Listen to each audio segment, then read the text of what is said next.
आज आप एक हेडलाइन के साथ मेरे पास आए। जब मैंने रेखा गुप्ता की कुंडली को खोला और खोलते ही जब उसमें नजर आया कि मुझे कंडीशन अच्छी नहीं दिख रही है, ये व्यक्ति दोबारा मुख्यमंत्री बनेगा, ममता बनर्जी बीजेपी को परास्त करेंगी, दिल्ली के डेवलपमेंट के लिए क्या वो सही? ऐसी परिस्थितियां रहेंगी इनकी सरकार के अंतर्गत।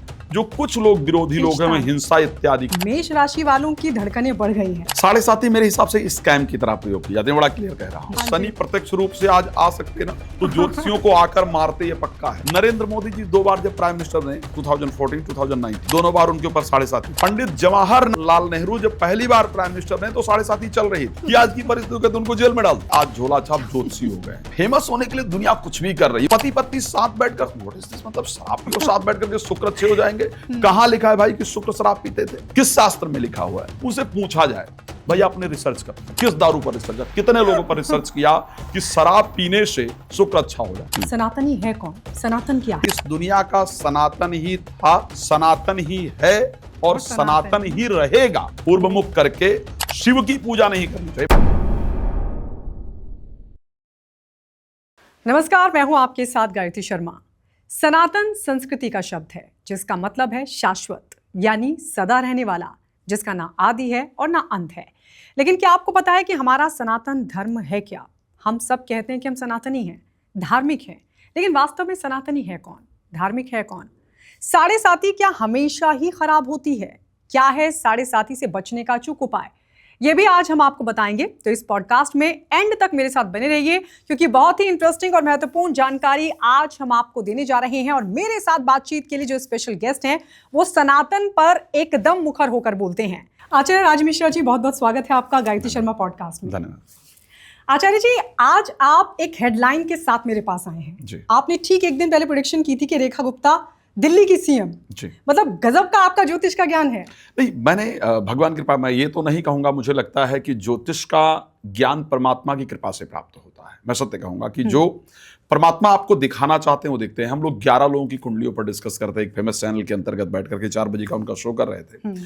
और उन 11 कुंडलियों में दिल्ली की बहुत बांसुरी स्वराज पर चर्चा हो रही थी, उसके बाद एक रेखा गुप्ता पर चर्चा हो रही थी, शिखा राय जीके 2 से जीती हैं, उन पर चर्चा हो रही थी। लेकिन मैंने वहां ज्योतिष की सच्चाई देखा। बहुत सारे लोग कहते हैं कि मतलब क्या होता है, ऐसे होता है, ये तो ऐसे ही बोल देते हैं, बहुत सारी ऐसे प्रेडिक्शन की बात आती है। लेकिन जब मैं रेखा गुप्ता को शायद जानता भी नहीं था, अभी तक इतनी फेमस नहीं रही हैं, सो मैं जानता भी नहीं था, लेकिन जब उनकी कुंडली में मुझे खुल करके आई तो कुंडली में एक राजयोग होता है जी। अगर पंचम और नवम का संबंध हो जाए। पहले मैं बांसुरी स्वराज को, जब मैं प्रोग्राम करने से पहले बैठा था तो मुझे लगा कि बांसुरी स्वराज को मुख्यमंत्री बनना चाहिए, बिकॉज उनका बोलने का तरीका और उनका एक डिफरेंट ऑरा है। बट जब मैंने रेखा गुप्ता की कुंडली को खोला और खोलते ही जब उसमें नजर आया कि पंचम और नवम का आपस में रिलेशन है। ऋषि पाराशर ने एक चीज बहुत स्पष्ट कहा है कि धर्माधिपति राजा मंत्री मंत्रोधिपा भवेत उभय अन्नन संदिष्टो जात सचेदी राज्यभाग। यदि पंचम भाव का और नवम का आपस में संबंध बन जाए तो मुख्यमंत्री योग को तैयार करता है। जब मैंने उस कुंडली को खोला, मैंने लाइव प्रोग्राम चल रहा था और मैंने बोला कि मैं अभी तक सोच रहा था कुछ और, लेकिन इनकी कुंडली में मुख्यमंत्री का योग है। हम जनरली बात हो रही थी, प्रवेश वर्मा ने केजरीवाल को हराया है तो प्रवेश वर्मा मुख्यमंत्री बनेंगे एक हिसाब से अगर देखा जाए, फिर और नामों पर। लेकिन मैंने कहा मुझे अगर लग रहा है तो मैं 95% तक कंफर्म हूं कि रेखा गुप्ता मुख्यमंत्री बन रही। मैं एक बात और बता दूं, केजरीवाल जब दोबारा इलेक्शन लड़े, पहली बार जब कांग्रेस के साथ उनका वो हो गया और जब पहली बार भी इलेक्शन लड़ रहे थे, तो मैंने एक वीडियो अपनी सोशल मीडिया पर डाला था और उस वीडियो में मैंने कहा था कि ये व्यक्ति दोबारा मुख्यमंत्री बनेगा। तो लोगों ने उस टाइम सोशल मीडिया पर बहुत कुछ मुझे बोला कि मतलब यस कि आपने पैसा ले रखा है, आपने ये कर रखा है। बट उस कुंडली के अंतर्गत राजयोग था, तो अगर राजयोग है तो वो घटित होगा। ये रेखा गुप्ता की कुंडली बताती है, ये अरविंद केजरीवाल की कुंडली बताती है। जब ममता बनर्जी जो है इलेक्शन लड़ रही थी, वो वाला शायद एक इलेक्शन था जिसमें बीजेपी की बहुत लहर थी, जहां पर यह था कि बीजेपी शायद बंगाल को निकाल ले जाएगी। उस समय मैंने एक वीडियो बनाया था और उसमें मैंने कहा कि ममता बनर्जी बीजेपी को परास्त करेंगी, बीजेपी के लिए भी आना पॉसिबल नहीं है। मुझे बाकायदा एक चैनल से कॉल आई थी, एक चैनल के स्पेशल, बोले आप ये मत प्रेडिक्ट करो, मैं यहां से रिपोर्टिंग कर रही हूँ। एक एंकर की कॉल आई, उसने अमित शाह का इंटरव्यू लिया था, बोले मैं यहां से एंकरिंग कर रही हूं और आप ये अपनी वीडियो हटा लो, नहीं तो आपकी बड़ी बेइज्जती होगी। और वास्तविकता में वही हुआ, ममता बनर्जी वापस आई। भगवान की कृपा से 2020 वर्ल्ड कप हो रहा था, ऑस्ट्रेलिया में इंडिया और इंग्लैंड का मैच था। एक फेमस वो वीडियो बहुत वायरल हुआ था, बहुत सारे लोगों ने 11 ज्योतिषी बताएंगे हम वर्ल्ड कप लाएंगे, वो प्रोग्राम था। 11 लोगों को बुलाया गया था, उसमें से एक मैं था। सभी लोगों ने 10 लोगों ने स्पष्ट रूप से कहा था कि इंडिया ये मैच जीत रही है। 2022 इंडिया इंग्लैंड का वर्ल्ड कप T20 जो था ऑस्ट्रेलिया में, 10 लोगों ने कहा था कि ये मैच इंडिया 100% जीत रही है। और आप मैं अकेला 11वां व्यक्ति था। और मैं ये भगवान की कृपा कहूंगा, इसमें मेरी कोई प्रभुता नहीं। मैं कह सकता हूं कि भगवान जो कराना चाहते हैं वो आपसे होता है। मैं एक व्यक्ति था, मैंने कहा मुझे कंडीशन अच्छी नहीं दिख रही है, और वो ये बात बाकायदा रिकॉर्ड हुई थी। और उसके बाद जब मैं दोबारा उस चैनल पर प्रोग्राम, वो इंडिया वो मैच बहुत बुरी तरीके से हारी थी, आई थिंक 10 विकेट से वो मैच इंडिया हारी थी। और उसके बाद जब मैं दोबारा उस चैनल में न्यू ईयर का प्रोग्राम करने गया तो उन्होंने कहा आपने इज्जत बचा लिया, नहीं तो ज्योतिष की इज्जत चली जाती। और वो इतनी वायरल हुई थी वो वीडियो, जितने भी सोशल मीडिया इन्फ्लुएंसर जितने हैं, सब लोगों ने उस मेरे पार्ट को जनरली लोगों ने काट दिया था, बिकॉज मैंने कहा था कि इंडिया हारेगी। बाकी 10 लोगों ने कहा था कि इंडिया जीतेगी, इसलिए वो बाकी का पार्ट वायरल किया गया ज्योतिष को खराब करने के लिए। कुछ लोग थे जिन्होंने उस मेरे पार्ट को डाला कि नहीं, इन्होंने कहा था कि इंडिया हारेगी। भगवान की ऐसी कृपा रही है कि बहुत सारे, अभी भी जो वर्ल्ड कप हुआ था T20 का, उसमें भी लाइव प्रोग्राम कर रहे थे।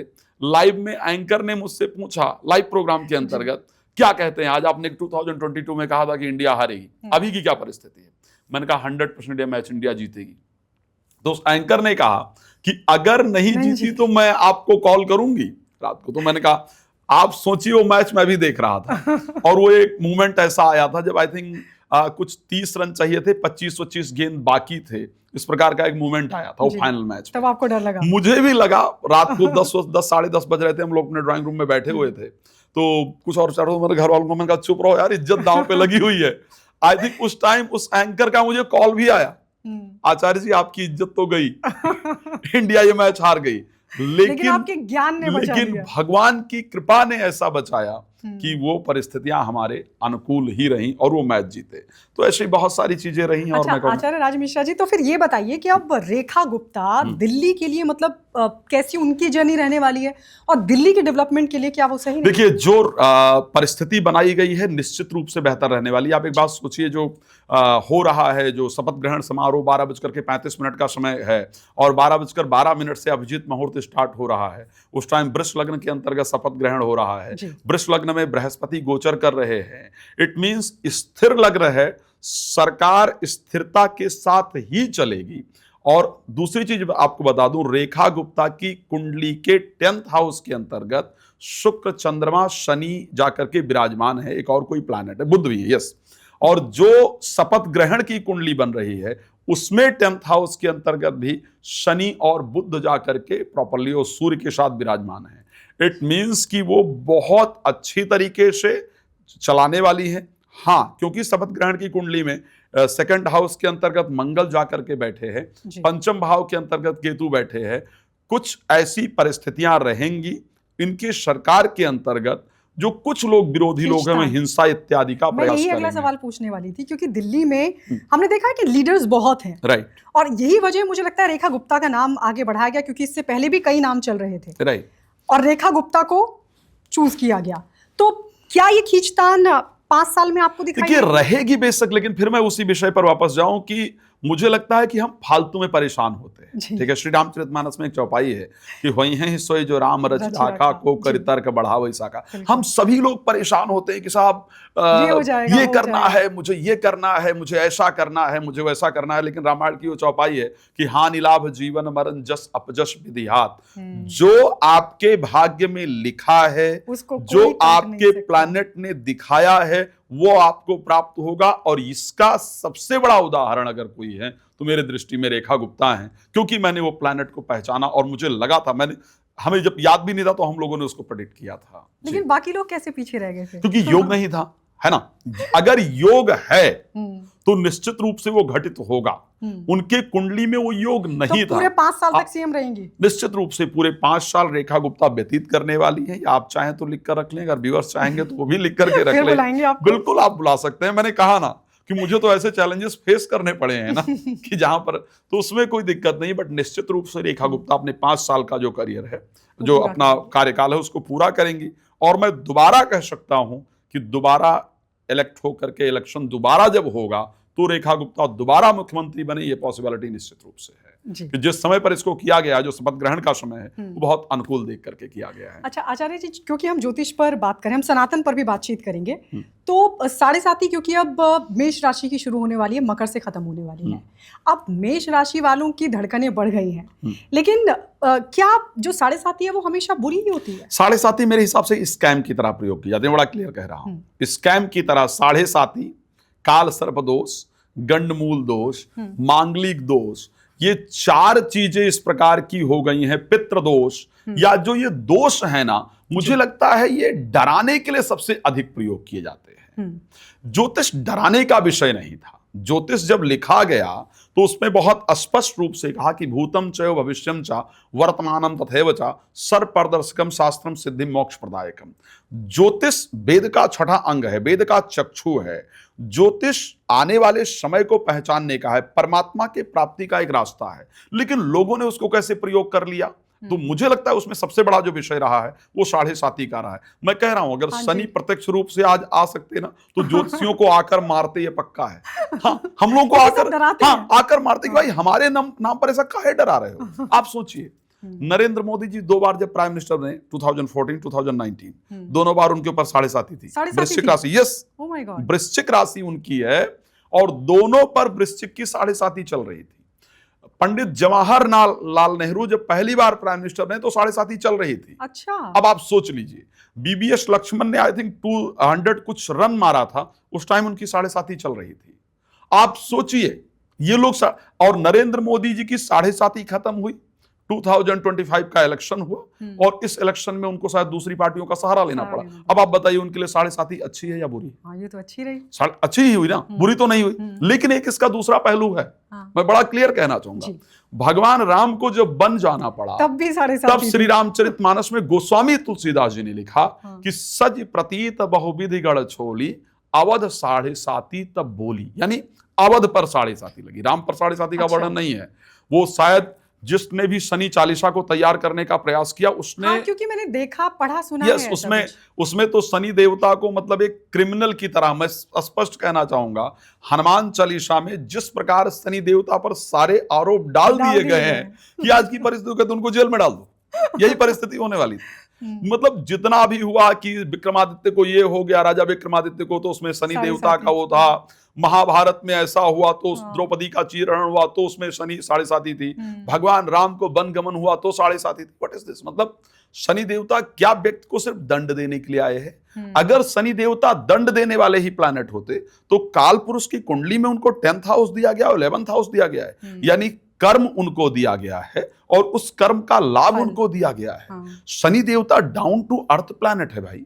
सो 7.5 देखने का एक तरीका है। 7.5 इस प्रकार नहीं देखी जाती है, तो बुरा नहीं होता 7.5 अच्छा या बुरा दोनों हो सकता है। अच्छा, 7.5 आप सुना ही हुआ आपने लोगों को कि 7.5 मेरे साथ तो बहुत अच्छा हुआ, मुझे तो कुछ खराब हुआ नहीं, राइट? बहुत लोगों का तो सुना नहीं 7.5 मेरे साथ तो बहुत बुरा हुआ। इसी प्रकार नरेंद्र मोदी जी को अगर उनके ऊपर 7.5 देखेंगे तो मुझे तो मजा आ गया, राइट? उतरी वो ज्यादा खराब थी और बेशक 7 साल और हो जाती है नहीं। तो कुल मिलाकर के जो 7.5 है, जब तक किसी ज्योतिषी को अष्टक वर्ग और सर्वाष्टक वर्ग की नॉलेज नहीं होगी, उसमें यह देखा जाता है कि जो राशि है उसको कितना पॉइंट मिला है, उसको 1 से लेकर के और 30 से ऊपर 60 तक करीब पॉइंट मिलता है। वो राशि जिस पे शनि गया है वो राशि कितनी पावरफुल है। जैसे कुछ लोग आपको कहते सुनेंगे कि मेरा जो 7.5 का पहला 2.5 वर्ष रहा बहुत अच्छा रहा। कुछ लोग आप कहते सुनेंगे कि नहीं मेरा बीच का पार्ट बहुत खराब रहा। कोई कहेगा लास्ट का पार्ट 2.5 साल शनि एक राशि पर गोचर करते हैं। सो डिपेंड करता है कि जिस राशि पर शनि गोचर करने जा रहे हैं उसको कितना अंक मिला। अगर 25 से कम अंक मिला होगा तो 7.5 का वो फेज आपके लिए बहुत खराब होगा। अगर 25 से 30 के बीच में उस राशि को अंक मिला होगा तो वो फेज मध्यम होगा, ना अच्छा होगा ना खराब होगा। जो चल रहा था वो चलता रहेगा। तो बहुत डीप आंकलन है। हाँ, अगर 30 से ऊपर जाएगा तो ऐसी परिस्थिति के अंतर्गत वो फेस निश्चित रूप से बहुत ही होगा। बेहतरीन रहेगा। तो ये देखिए, ज्योतिष एक डीप विषय ही है। आज की परिस्थिति आप देखेंगे, पर आजकल सब पहले बता देते हैं। झोला छाप डॉक्टर थे, आज झोला छाप ज्योतिषी हो गए हैं। सत्य है। 3 महीना लोग ज्योतिष को पढ़ने के बाद और आकर के ज्योतिषी बन जाते हैं। आपको कुछ नहीं मिला, आप काम कर रहे थे, आपको सफलता नहीं मिली, बस आप फटाफट ज्योतिषी बन जाओ। मतलब ज्योतिषी बनना बहुत सिंपल हो गया है, हाँ। क्योंकि वो खुद अपने जीवन में असफल हो चुके होते हैं। राइट। जब कोई उनके बारे में नौकरी को लेकर पूछने आ रहा है तो वही अपनी वाली असफलता उसको गिना तुम तो बिल्कुल परफेक्ट बोल रहा है। जबकि ज्योतिष बहुत रिसर्च का विषय है और बहुत ज्योतिषी को दैवज्ञ कहा जाता है। यानी उसकी बुद्धि पैसा कमाने पर नहीं, भगवान की तरह होनी चाहिए किसी व्यक्ति के भविष्य को तैयार करने का। तो ये परिस्थिति। तो मतलब आप सब खुश हो जाएं। लेकिन एक मेरा सवाल ये है, क्योंकि 7.5 में मैंने सुना है कि मन पर बहुत ज्यादा प्रभाव पड़ता है, खासकर ढैया में।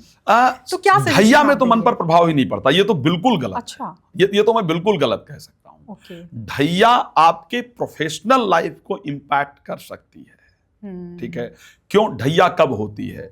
जब शनि की दृष्टि आपके 10th हाउस पर जाकर के पड़ती है तो ढैया होती है। जिस राशि पर शनि एक्चुअल में गोचर कर रहे होते हैं, अगर आपकी राशि से 4थे या 8वें भाव में शनि गोचर कर रहे हैं, इट मीन्स कि आपके ऊपर ढैया होने वाली है। ठीक है।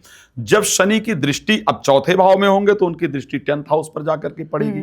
अष्टम भाव में होंगे तो तीसरी दृष्टि 10th हाउस पर पड़ेगी।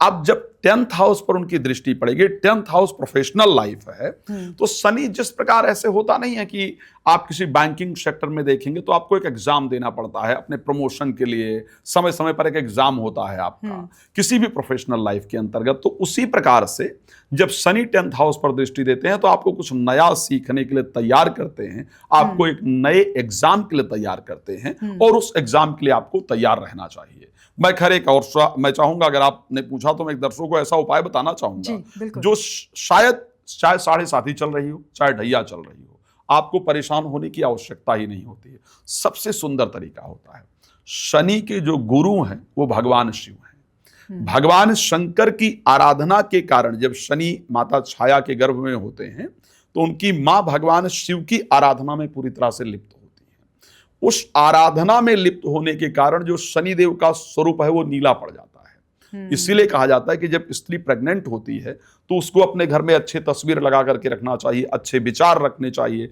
अच्छे प्लेस पर जाना चाहिए। तो भगवान शिव की आराधना से शनि का जो स्वरूप है वो नीला हो गया। तो शनि भगवान शंकर को अपना गुरु मानते हैं, इसलिए शनि की आराधना में कहा गया नीलांजन समाभाषम रविपुत्रम यमाग्रजम छाया मारतंड संभूतम तम प्रणमाम शनिश्चरम। तो अगर शनि की 7.5 चल रही हो, शनि की ढैया चल रही हो, शनि की महादशा चल रही हो, ऐसे कंडीशन में भगवान शंकर को जो भस्म चढ़ता है उसको मस्तक पर लगाना शुरू करें, उसको मल करके पूरे शरीर में और स्नान कर लें। मैं निश्चित कह सकता हूं, चाहे जितनी पीड़ा आपको ढैया या 7.5 से हो रही होगी, मैंने इसको प्रयोग कराया है, शास्त्रोक्त बता रहा हूं, कोई ऐसी बात नहीं कह रहा हूं। मेरा एक और तरीका रहता है, मैंने बहुत पॉडकास्ट देखे हैं। जी। आजकल पॉडकास्ट में बड़ा अजीब सा चल रहा है। मींस फेमस होने के लिए दुनिया कुछ भी कर रही है, उसको ये नहीं पता कि तो आजकल बहुत चर्चा है। हाँ, वो शराब, हाँ शराब, व्हाट इज दिस, मतलब क्या चल रहा है? ये शास्त्रों में कहा नहीं गया है ऐसा, ज्योतिष वही नहीं। अगर आप 95% पॉडकास्ट उठाकर देखेंगे तो जो उपाय बताए जा रहे हैं उनकी मजबूरी है कि उनको कुछ पता ही नहीं है। उनकी मजबूरी ये है, हाँ उनकी मजबूरी ये है। आप एक बात बताइए, शराब पीकर आदमी अपने सेंस में रहेगा नहीं। पति पत्नी साथ बैठकर, व्हाट इज दिस, मतलब शराब पियो साथ बैठ करके शुक्र अच्छे हो जाएंगे। कहां लिखा है भाई कि शुक्र शराब पीते थे? किस शास्त्र में लिखा हुआ है? किसी का वो चल रहा है, आप नील उठा लो, इस दिन बाथरूम साफ करो, मतलब ये सब क्या नौटंकी चल रही है? क्योंकि जनरली पब्लिक परेशान है। कोई, वो एक शास्त्र ने एक शब्द कहा था, कोई तन दुखी, कोई मन दुखी, कोई धन बिन राहत उदास, और थोड़े थोड़े सब दुखी, सुखी राम के। तो इस संसार में अगर हम मृत्यु लोक में हैं तो थोड़ी थोड़ी पीड़ा सबको है। आज जो भागने की स्पर्धा है वो सबको परेशान कर रही है। लोगों को नहीं पता भाई धर्म क्या है, लोगों को नहीं पता सनातन क्या है, लोगों को नहीं पता कि ज्योतिष क्या है। सो उस कंडीशन के अंतर्गत जो परिस्थितियां हो गई कि इस प्रकार के जो लोग उत्पन्न हुए ना, जो विकार उत्पन्न हुआ, बड़ा स्पष्ट होगा, ज्योतिष के विकृत लोग हैं, और इन्होंने आकर के इस प्रकार का भ्रम फैलाना प्रेडिक्शन शुरू करना कर शुरू किया। उनसे पूछा जाए, भाई आपने रिसर्च कब किया, किस दारू पर रिसर्च किया, कितने लोगों पर रिसर्च किया कि शराब पीने से शुक्र अच्छा हो जाता है। आपको पता है जो ज्योतिषी थे, जिन लोगों ने, चाहे वो ऋषि पाराशर को उठा करके देखा जाए, जितने भी ऋषियों ने ज्योतिष लिखा है, ये ऋषियों की उम्र जो है लाखों लाखों वर्ष रही है, लाखों वर्ष इनकी उम्र रही है। इन्होंने पता नहीं कितने दिन तक रिसर्च किया है, और उस रिसर्च का प्रमाण ये है कि जब चंद्रयान 3 आई थिंक हमारा गया था चंद्रमा के दूसरे उस पर, दक्षिणी छोर पर, तो हमको पता चला कि चंद्रमा का जो है एक दिन हमारा एक महीना होता है, ये हमें पता चला था। इसलिए 15 दिन तक वो काम कर पाया, और जैसे ही रात्रि हुई 250 समथिंग माइनस में चला जाता है, तो उसने काम करना बंद कर दिया। तो हमें पता चला कि 15 दिन जो हमारा होता है, यानी दिन रात्रि मिला करके, वो चंद्रमा का दिन होता है, और जो हमारा 15 दिन और होता है वो रात्रि, यानी ज्योतिष में पहले से। और ज्योतिष में शुक्ल पक्ष और कृष्ण पक्ष का वर्णन कितने दिन से है?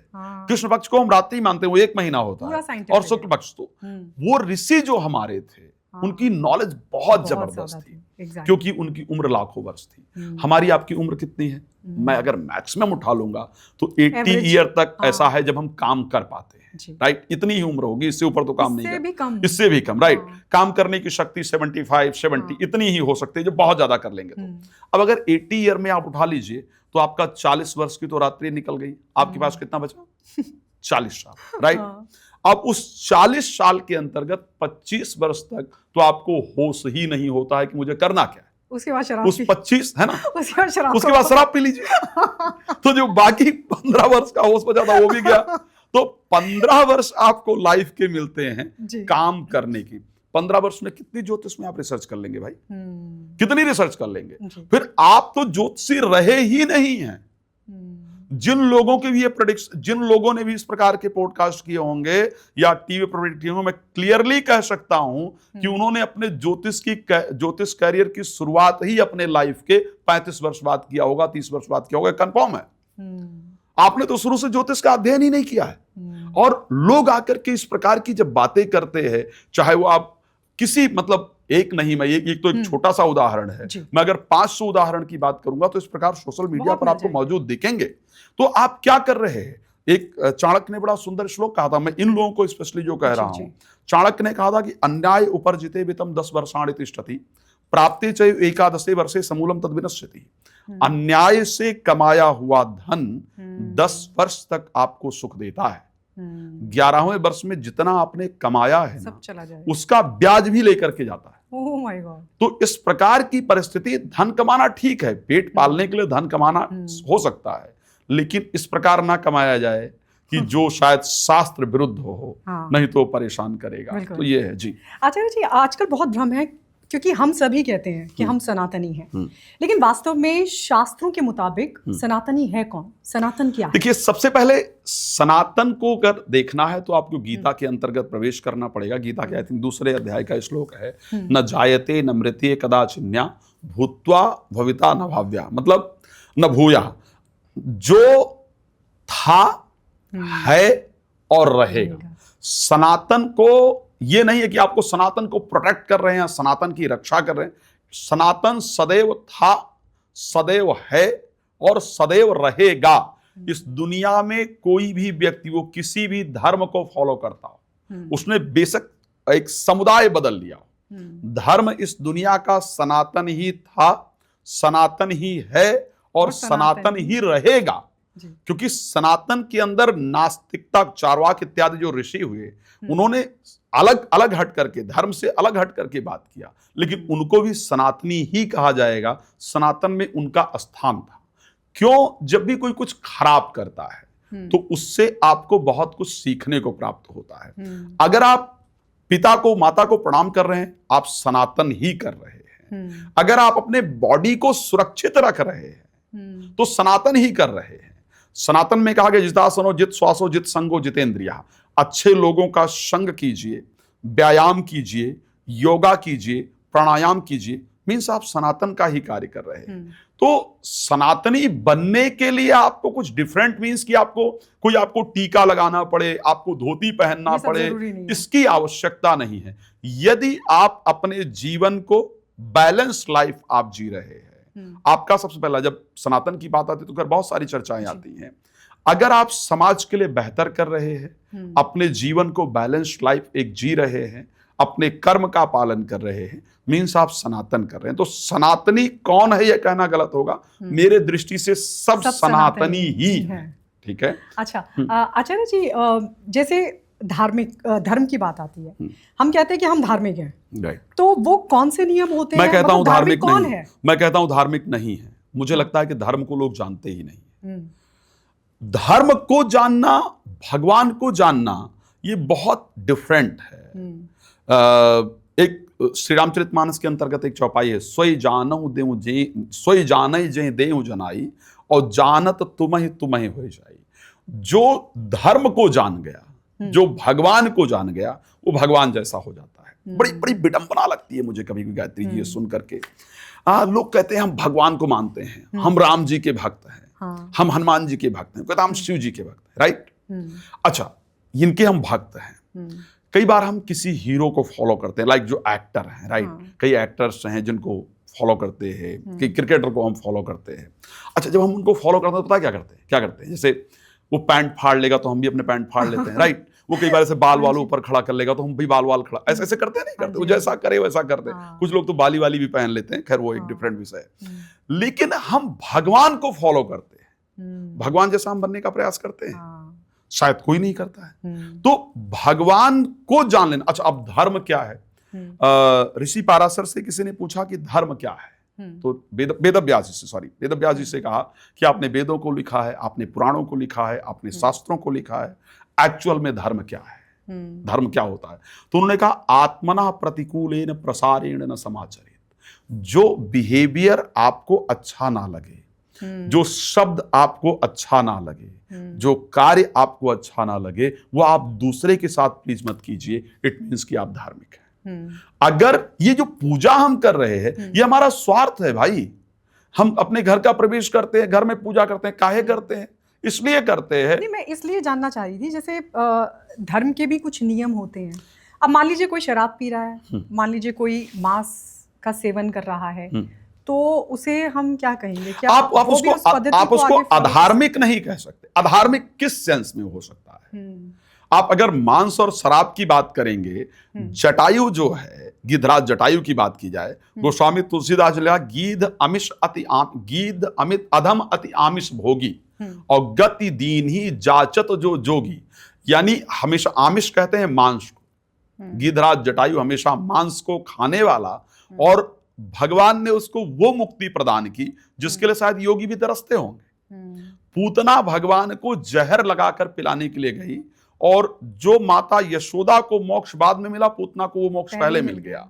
सो आप धर्म और अधर्म की परिस्थिति इससे डिसाइड नहीं कर सकते। वो अधार्मिक है, जो शराब पी रहा है, जो मांस खा रहा है, वो अधार्मिक है। लेकिन अधार्मिक किसके प्रति है? भगवान के प्रति अधार्मिक नहीं है, अपने शरीर के प्रति अधार्मिक है। बिकॉज अगर आप शराब पिएंगे, फिर वही वाली बात कि वो शुक्र मजबूत नहीं होगा, उससे आपका लिवर जरूर खराब होगा, है ना। तो लिवर खराब होगा, और एक बात और है, वो बुद्ध आपका जरूर खराब हो जाएगा, बिकॉज बुद्ध उस पार्ट का कारक है। तो अगर आप शराब पीते हैं, धर्म क्या है गायत्री जी? धर्म, सबसे पहला मेरा जो धर्म है वो मानव धर्म है। वहां के एक बिहार बेगूसराय के, क्या नाम था उनका, एक बड़ा सुंदर एक शब्द लिखा था, उन कवि का मुझे याद नहीं आ रहा, नाम याद नहीं आ रहा। वही पशु प्रवृत्ति है जो आप ही चरे। ठीक है, रामधारी सिंह दिनकर, यस, रामधारी सिंह दिनकर साहब का यह शब्द था कि वही पशु प्रवृत्ति है जो आप ही चरे, वही मनुष्य है जो मनुष्य के लिए मरे। सबसे पहले मेरा धर्म है कि मैं मानव होना एक धर्म है। अगर मैं दूसरे मानव को पीड़ा पहुंचा रहा हूं तो मैं पशु हूं। सबसे पहले मेरा धर्म खत्म हो गया। अब दूसरा मेरा धर्म है कि मैं एक पुत्र हूं, एक पति हूं, एक पत्नी हूं, एक पिता हूं, एक माता हूं। अगर मैं इन सारे धर्म का पालन कर रहा हूं, शरीर के प्रति मेरा धर्म है, तो अगर मैं इन धर्मों को सही से पालन कर रहा हूं, देन मैं मंदिर जाकर मत्था टेकूंगा तो भगवान उसको स्वीकार करेगा। अगर मैं इन धर्मों को, मतलब घर में पत्नी को पीड़ा दे करके, गाली दे करके वो दुर्गा जी के सामने जाके कपूर चला रहा है, व्हाट इज दिस? तो इस प्रकार अगर सोचे, अच्छा, घर में पत्नी को गरिया करके और वहां शिव जी के सामने ओम जय शिव ओमकारा पत्नी पढ़ रही है, अरे काहे स्वीकार करेंगे भाई? तो उस परिस्थिति में माता पिता को वृद्धाश्रम में छोड़ करके आदमी भगवान राम के सामने जाकर के ओम जय जगदीश हरे गा रहा है। हाँ। तो आप भाई के पास भाई पर भाई केस कर रहा है ना, विवाद चल रहा है, और वहां राम जी को जाकर लड्डू चढ़ा रहा है। राम जी नहीं कान पे मारेंगे भाई, मैंने अपने भाई के लिए क्या किया, मैंने अपने भाई के लिए राज्य छोड़ दिया, और तू उसी भाई को हरा करके और मुझे आ रहा है कपूर जलाने, मुझे आ रहा है लड्डू चढ़ाने। तो मुझे लगता है कि जो ये धर्म को समझा जा रहा है वो धर्म है नहीं। धर्म जो है वो सबसे पहले मानवता जैसे धर्म का पालन करना, इन सब चीजों को करना, धर्म एक बहुत डिफरेंट है। और ये शिवरात्रि पर इस बार क्या खास है और किस तरीके से पूजा करनी? देखिए, शिवरात्रि हमेशा खास होती है। उसका कारण है कि भगवान शंकर ही एक ऐसे देवता है जो आपके भाग्य को बदल सकते हैं। श्री रामचरितमानस में कहा है, जो तप करें कुमारी तुम्हारी भाभी मेट सब। लेकिन मैं एक बात सत्य कह रहा हूं, लोग शिव जी की पूजा सही से करते ही नहीं। शिव जी चाहते हैं कि मैं फल प्रदान करूं, लेकिन मैं ये सत्य कहता हूं कि शिव जी की पूजा का जो क्रम है वो हम लोग याद ही नहीं रख पाते। जो वेदोक्त कर्म है, जो वेद में लिखित कर्म है, अगर उसके अनुसार शिव पूजन करें तो उसका फल निश्चित रूप से पॉजिटिव मिलता है। शिव जी के बारे में एक और कहा गया है, आप कितने भी यज्ञ कर लीजिए। श्री रामचरितमानस में गोस्वामी जी का शब्द है कि इच्छित फल बिन शिव और आधे और लहाई न जोग यज्ञ जब साधे। इच्छा अनुसार यदि फल प्राप्त करना है तो बिना भगवान शिव की कृपा के संभव नहीं है। लेकिन प्रॉब्लम क्या होती है, जब हम पूजा करने जाते हैं, जल चढ़ाने, तो हमें पता ही नहीं शिव पूजन कैसे करना है। शिव पूजन का एक नियम है, शिव पूजन कभी पूर्व मुख करके नहीं करना चाहिए। पूर्व मुख करके शिव की पूजा नहीं करनी चाहिए, बाकी किसी भी देवता कीजिए। अच्छा, तो अगर पूर्व की मुख करके शिव का पूजन करते हैं तो आप शिव के सामने होते हैं। शिव के सामने होकर के आप उनका पूजन ना करें, वो आपके लिए नुकसानदायक होता है। पश्चिम की तरफ मुख करके पूजा नहीं करना चाहिए, बिकॉज़ वो शिव का पीठ है। तो वहां भी अगर खड़े होकर आप पूजा करेंगे तो भी एक्चुअल में आप पूजन का फल नहीं प्राप्त कर सकते। ये मैं जो कह रहा हूं ये कोई हवा में नहीं कह रहा हूं, ध्यान रखिएगा। मैं कहीं वहां से नहीं लेके आया हूं, मैं वेद से लेके आया हूं। और ये बात जिसको ना पता हो, ये शिव पुराण के रुद्र संहिता के अंतर्गत शिव पूजन में बाकायदा वर्णित है। उसके बाद आपको दक्षिण मुख करके पूजा नहीं करनी चाहिए, क्योंकि वो माता पार्वती का जो है वो दायां अंग है। आप सिर्फ शिव पूजन उत्तर दिशा की तरफ मुख करके ही अगर करते हैं तो शिव पूजन का सबसे बेहतरीन फल आपको प्राप्त होता है। और ये बात रुद्र संहिता कहती है, शिव पुराण की। उसके साथ साथ शिव पूजन हम सभी लोग जानते हैं, 26 तारीख को शिवरात्रि है। मैं उस पर बहुत डिस्कस करने जाऊं वो फायदा नहीं। मैं चाहूंगा वो मिले दर्शक को जो एक्चुअल में है, क्योंकि ऐसे ऐसे पॉडकास्ट वायरल हो रहे हैं जिनका कोई कहीं सेंस ही नहीं है। सो क्या शास्त्र कहता है शिव पूजन का? अगर मुहूर्त की बात की जाए तो एक जल चढ़ाने का जो मुहूर्त है वो मॉर्निंग में 4:20 से प्रारंभ हो रहा है, 6:10 तक है। शिवरात्रि का पूरा दिन वैसे बहुत सुंदर होता है। और दूसरा जो मुहूर्त रात्रि में 4 प्रहर का प्रारंभ हो रहा है वो 26 तारीख को ही रात्रि को 7:10 से लेकर के 8:40 तक। तीसरा जो मुहूर्त प्रारंभ होगा वो 11:20 से लेकर के 12:10 तक। उसके बाद एक मुहूर्त है 3:40 से लेकर के 4:05 तक। और उसके बाद 5:10 से लेकर के और 6:20 तक। ये 4 मुहूर्त हैं जो पूजन के हैं, इस समय करना चाहिए। लेकिन अब पूजन करना कैसे चाहिए, पूजन करें कैसे? एक्चुअल में जब आप जल चढ़ा रहे हैं भगवान शंकर को तो पहले गणेश जी को चढ़ाएं, फिर स्वामी कार्तिकेय को चढ़ाएं, उसके बाद भगवान शंकर को चढ़ाएं, फिर माता पार्वती को जाकर के अर्पण करें, और उसके बाद नंदी भगवान को अर्पण करें। इसी प्रकार का क्रम होना चाहिए। यदि आप पंचामृत चढ़ा रहे हैं तो पहले दूध चढ़ाएं, फिर जल चढ़ाएं, फिर दही चढ़ाएं, फिर जल चढ़ाएं, फिर आप शर्करा चढ़ाएं, फिर जल चढ़ाएं, यानी बूरा जिसको हम कहते हैं, फिर शहद चढ़ाएं, फिर जल चढ़ाएं। जो भी सामग्री आपको अर्पण करना है वो शिव को चढ़ाने के बाद फिर जल आपको श्रद्धापूर्वक जरूर अर्पण करना है। इसमें कुछ बहुत सारी चीजें, मैं इस पर कभी हम चर्चा करेंगे तो बात करूंगा कि एक्चुअल में ये सब हम चढ़ाते ही क्यों हैं, शिव को एक्चुअल में ये प्रिय ही क्यों है। एक बात बहुत क्लियर कह दूं, जनरली हम लोग मानते हैं कि शिवरात्रि जो है वो शिव जी के विवाह का दिन है, बट एक्चुअल में शिव विवाह का दिन नहीं है। उस दिन शिवलिंग जो भगवान का लिंग स्वरूप में जो उत्पत्ति हुई थी, ब्रह्मा और विष्णु के युद्ध के बीच में एक स्तंभ खड़ा हुआ था, वो भगवान शंकर का वही दिन है जो शिवरात्रि का होता है। अच्छा। तो ये जो हम विवाह को लेकर के बात करते हाँ। हैं, ये बहुत सत्य नहीं, लेकिन हाँ ठीक है, हर दिन भगवान शिव के विवाह का है। मुझे लगता है सेलिब्रेट करने में दिक्कत नहीं है। जी। तो फिर और विषय पर चर्चा करेंगे। जी। आचार्य जी, बहुत बहुत शुक्रिया, आप धन्यवाद हमारे आपका। स्टूडियो में आए और ये इतनी सारी जानकारी हमें दी। जी। बहुत बहुत शुक्रिया। आज का ये पॉडकास्ट आपको कैसा लगा जरूर बताइएगा। चैनल को लाइक और सब्सक्राइब और शेयर करना ना भूलें। अगले पॉडकास्ट में फिर होगी मुलाकात नए गेस्ट के साथ, नए टॉपिक पर करेंगे चर्चा। तब तक के लिए नमस्कार and keep watching the Gayatri Sharma podcast.